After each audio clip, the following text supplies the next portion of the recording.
Muy buenas tardes. El tema que nos corresponde a nosotros es la sexualidad en la edad moderna. Nuestro grupo está conformado por Cristina Arango, Diana Ruiz, Viviana Kira, Joana Morales y Joan Olano. Por favor. Entonces, en la edad moderna, en la época victoriana, que ya este término se explicará más adelante, durante los siglos XVIII y XIX, las conductas sexuales, como la masturbación, eran tomadas como un tabú, ¿sí? En esta época, la sexualidad era tomada como algo que tenía que basarse en las normas morales establecidas de la época, y si se hacía por fuera de estas, eran castigadas. En 1882, Richard Krapf, un psiquiatra alemán, describe en un trabajo los diferentes comportamientos sexuales como patológicos, es decir, que se tomaban como una enfermedad todo lo que sexualmente no se hacía sobre las normas morales que estaban establecidas de la época. La sexualidad de la época moderna. La sexualidad en el siglo XVII estaba mirada como tapujos, como ya se explicó, y como prohibición. Es decir, todo estaba limitado a que la mujer tenía que complacer al hombre sexualmente y que se marcaba todo bajo los términos que ellos decían. En el siglo XVII se lanzó una campaña contra todas las formas de desnudo y sexualidad extraconyugal. Solo se podía tener sexo si había de por medio un matrimonio establecido, y todo lo que estaba contemplado con la desnudez era básicamente no visto de buena manera. La época victoriana se conoce porque la reina Victoria gobernó por más de 60 años y ella es considerada una representación de la época en donde se asocia el sexo con pecado y el placer con culpa. Es una mujer que es considerada puritana porque uno de sus eventos, o lo que ella realizó, fue que en las reuniones los manteles de las mesas se hicieran un poco más largos para que cubrieran las piernas de las mujeres, que en su época era algo muy indeseado, que no se podía hacer por parte de los hombres. Eso fue algo que ella realizó como relevante a eso. Existían grabados sexuales que representan sadismo, masoquismo y voyeurismo. Se legaliza la prostitución, aparecen las enfermedades de transmisión sexual, se presenta una explosión demográfica por el uso inadecuado de anticonceptivos, que, como lo mencionaba en otros grupos, que en ese tiempo se utilizaban anticonceptivos que pues no eran saludables, que utilizaban ejercicios o cosas raras que en ese tiempo se empezaron a hacer, porque pues bajo cuerda, digámoslo así, o que la gente no lo notara, hacían inmoralmente muchas cosas sexuales que ante la sociedad se veían mal. El lenguaje propio para hablar de la sexualidad. La representación del siglo XVIII creó un mecanismo de lenguaje alterado para desdibujar y de construir todas las palabras de temática sexual, tratando de crear un lenguaje censurado para cualquier oído que lo escuche.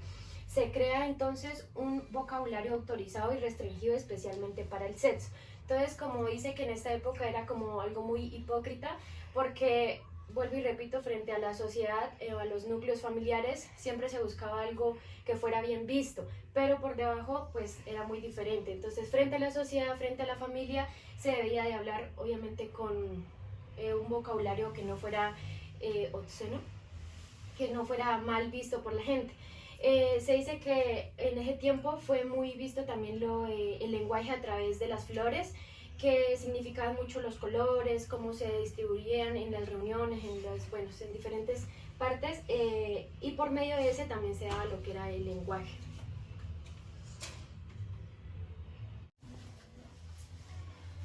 El ejercicio de la regulación de la sexualidad, la moral que se impuso a nivel simbólico,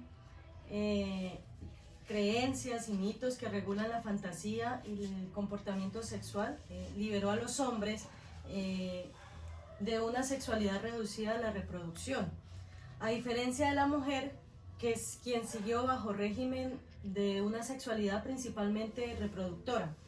Al varón se le permitió la búsqueda de satisfacción de su intimidad natural. Es decir, al hombre siguió sintiendo en su intimidad, sintiendo placer, mientras que a la mujer se le prohibía sentir placer, solamente darle placer al hombre y ser reproductora. La moral socialmente aceptada en la modernidad establece que así como las mujeres tienen negada el ejercicio sexual por el placer, a los varones les es permitido, como lo dije anteriormente y lo expliqué. La búsqueda del placer no solo es una cualidad varonil justificada, sino exalta socialmente que es un síntoma de hombría y de poder para los hombres. Entonces, en conclusión, esto nos quiere decir que el hombre tiene permitido sentir placer y el resultado de esto es que le da el poder y que lo haga sentir un poco más hombre, mientras que a la mujer le reprimen sentir placer y tiene que reprimirse todos los sentimientos que causan tener un ejercicio sexual. En el erotismo prohibido para las mujeres, pues es similar a lo que expliqué anteriormente, donde las mujeres no podían conocer lo que es tener placer, erotismo, intimidad. Las mujeres vistas como, al sentir esto, son vistas como pecadoras, diabólicas, malvadas, pero las más llamadas brujas son las que experimentaban con plantas para calmar sus propios padecimientos, como por ejemplo los dolores menstruales, otras cosas que en su época lo tomaban en cuenta porque no eran para los hombres. Entonces en este aspecto las mujeres que utilizaban las hierbas como para calmar sus dolores mensualmente, que es causado por los cólicos menstruales, las llamaban brujas, no podían hacerlo, y en este caso cuando se daban cuenta que ellas utilizaban este tipo de experimentos, las quemaban porque eran consideradas, como ya lo había mencionado, brujas. Las mujeres, pues como ahí dice en el texto, pues son tildadas de brujas y en consecuencia de esto eran llevadas a la hoguera por practicar sus creencias.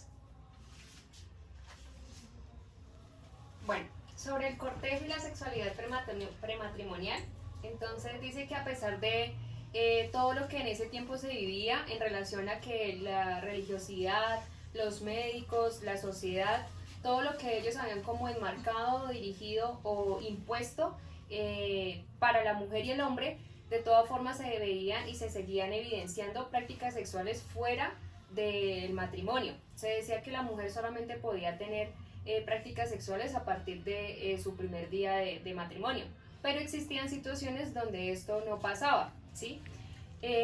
A eso hacía referencia el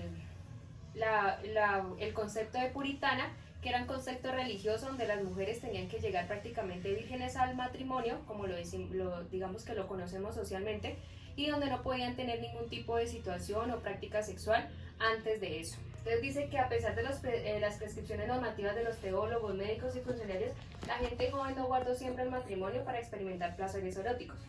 La edad cada vez más tardía a la que los hombres y mujeres se casaban durante el primer periodo moderno comprendía más o menos entre los 25 y los 29 años de edad, y significaba que a menudo tenían una década entera de suficiente madurez sexual antes de experimentar legítimamente el sexo. O sea que tenían como un tiempo bastante amplio donde experimentaban situaciones antes de lo que tenía que concentrarse como tal en una experiencia marital y de conyugal con la persona que escogían para casarse.